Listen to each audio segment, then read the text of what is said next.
stále ustupuješ, si ticho, stále vyhovuješ, len aby sa tamta neurazila. Možno si myslíš, že keď niečo povieš tomu druhému človeku na rovinu, tak ho stratíš. A možno sa ti niekde vnútri ozýva hlas, že si zlý človek. Naučila si sa, že láska má byť bezproblémová, ty máš byť bezproblémová, ale nie. Nie vždy ticho je mier a ústupovanie kľud.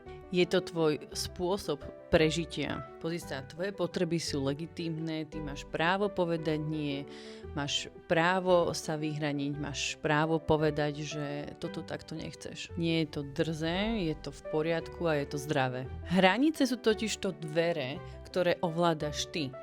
A ty máš právo povedať, kto môže vstúpiť dnu. Tvoj život má byť o vedomých rozhodnutiach, ktoré hlavne chránia teba. Tvoje slova majú hodnotu, tvoje potreby majú svoje miesto a ty máš právo byť vypočutá.